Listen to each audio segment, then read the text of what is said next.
किसी शहर के रेलवे स्टेशन पर एक भिखारी रहता था। वह वहां आने जाने वाली रेलगाड़ियों में बैठे यात्रियों से भीख मांगकर अपना पेट भरता था। एक दिन जब वह भीख मांग रहा था तो सूट बूट पहने एक लंबा सा व्यक्ति उसे दिखा। उसने सोचा कि यह व्यक्ति बहुत अमीर लगता है, इससे भीख मांगने पर यह मुझे जरूर अच्छे पैसे देगा। वह उस लंबे व्यक्ति से भीख मांगने लगा। भिखारी को देखकर उस लंबे व्यक्ति ने कहा, तुम हमेशा मांगते ही हो, क्या कभी किसी को कुछ देते भी हो? भिखारी बोला, साहब मैं तो भिखारी हूँ, हमेशा लोगों से मांगता ही रहता हूँ। मेरी इतनी औकात कहाँ कि किसी को कुछ दे सकूं। लंबा व्यक्ति बोला, जब तुम किसी को कुछ दे नहीं सकते तो तुम्हें मांगने का भी कोई हक नहीं है। मैं एक व्यापारी हूँ और लेन देन में विश्वास करता हूँ। अगर तुम्हारे पास कुछ देने को हो तभी मैं तुम्हें बदले में कुछ दे सकता हूँ। तभी वह स्टेशन आ गया जहाँ पर उस लंबे व्यक्ति को उतरना था। वह ट्रेन से उतर गया और चला गया। इधर भिखारी उसकी कही गई बात के बारे में सोचने लगा। उस लंबे व्यक्ति के द्वारा कही गई बात उस भिखारी के दिल में उतर गई। वह सोचने लगा कि शायद मुझे भीख में अधिक पैसे इसलिए नहीं मिलता है क्योंकि मैं उसके बदले में किसी को कुछ दे नहीं पाता हूँ। लेकिन मैं तो भिखारी हूँ, किसी को कुछ देने लायक भी नहीं। लेकिन कब तक मैं लोगों को बिना कुछ दिए केवल मांगता ही रहूंगा। बहुत सोचने के बाद उस भिखारी ने निर्णय किया कि जो भी व्यक्ति उसे भीख देगा तो उसके बदले में वह भी उस व्यक्ति को कुछ जरूर देगा।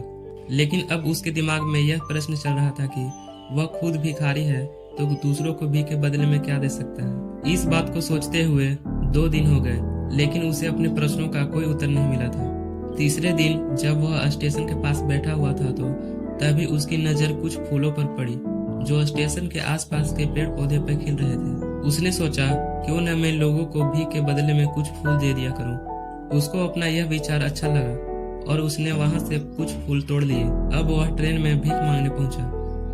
अब जब भी कोई उसे भीख देता तो उसके बदले में वह भीख देने वाले को कुछ फूल दे दिया करता था। उन फूलों को लोग खुश होकर अपने पास रख लेते थे।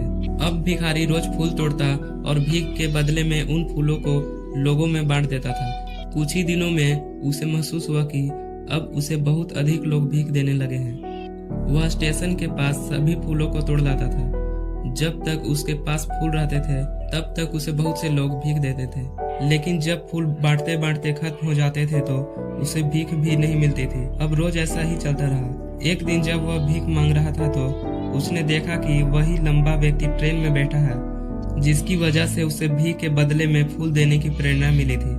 वह तुरंत उस व्यक्ति के पास पहुंच गया और भीख मांगते हुए बोला, आज मेरे पास आपको देने के लिए कुछ फूल हैं।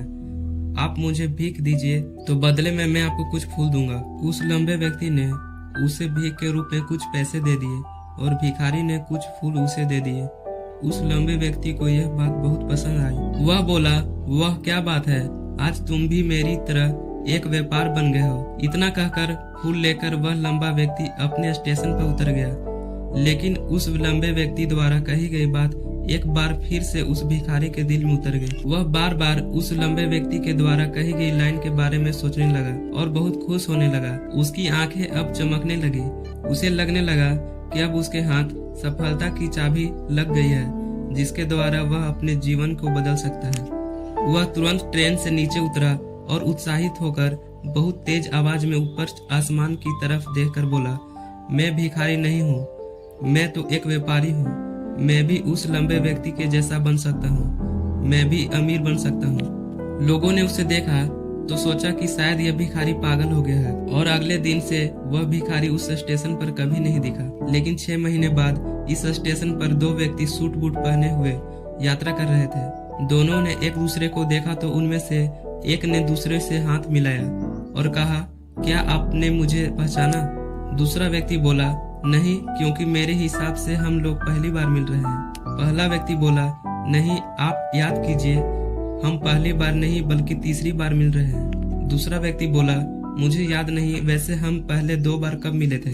अब पहला व्यक्ति मुस्कुराया और बोला, हम पहले भी 2 बार इसी ट्रेन में मिले थे। मैं वही भिखारी हूँ जिसको आपने पहली मुलाकात में बताया कि मुझे जीवन में क्या करना चाहिए और दूसरी मुलाकात में बताया कि मैं वास्तव में कौन हूँ। दूसरा व्यक्ति मुस्कुराया और अचंभित होते हुए, ओह, याद आया, तुम वही भिखारी हो जिसे मैंने एक बार भीख देने से मना कर दिया था और दूसरी बार मैंने तुमसे कुछ फूल खरीदे थे, लेकिन आज तुम यह सूट बूट में कहाँ जा रहे हो और आजकल क्या कर रहे हो?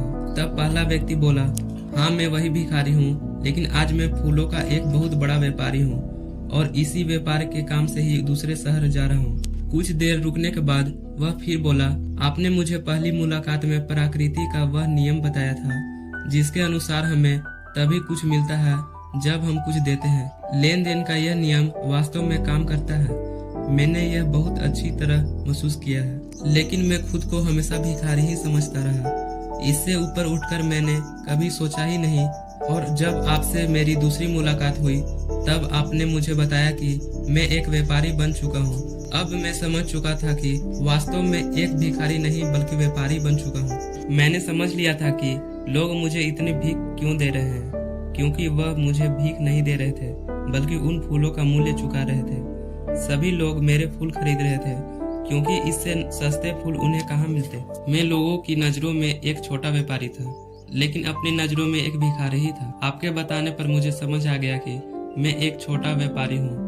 मैंने ट्रेन में फूल बांटने से जो पैसे इकट्ठे किए थे उनसे बहुत फूल खरीदे और फूलों का व्यापारी बन गया। यहाँ के लोगों को फूल बहुत पसंद है और उनकी इसी पसंद ने मुझे आज फूलों का एक बहुत बड़ा व्यापारी बना दिया। दोनों व्यापारी अब बहुत खुश थे और स्टेशन आने पर साथ उतरे और अपने अपने व्यापार की बात करते हुए आगे बढ़ गए। दोस्तों, इस कहानी से हमें बहुत कुछ सीखने को मिलता है। कहानी में लंबा व्यापारी गिव एंड टेक के रूल को बहुत अच्छी तरह जानता था। दुनिया के सभी व्यापारी इसी लाइफ रूल का यूज करके बड़े व्यापारी बन पाए हैं। इस फॉर्मूले को उसने भिखारी को बताया।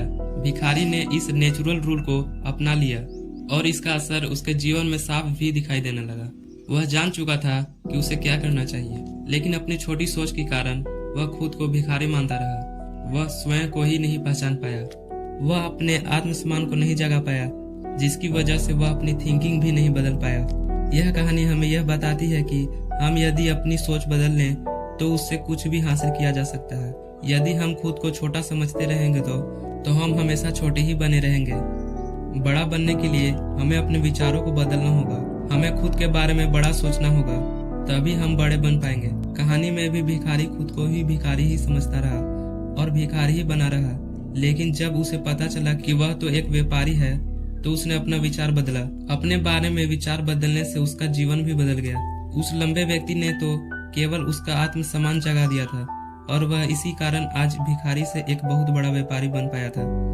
उस लंबे व्यक्ति की बातों से उस भिखारी के जीवन में बहुत बड़ा बदलाव हुआ था।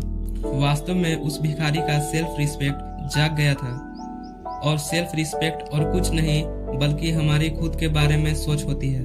आप भी इस प्रकृति के नियम को सीखिए, अपना आत्मसम्मान को जागृत कीजिए, अपनी सोच को बदलिए और उसे बहुत बड़ा बनाइए। ऐसा करके तो देखिए, आप पाएंगे कि आपका जीवन बदल चुका है तथा आप एक पहाड़ पर सबसे ऊपर खड़े हैं और पहाड़ का नाम है सफलता।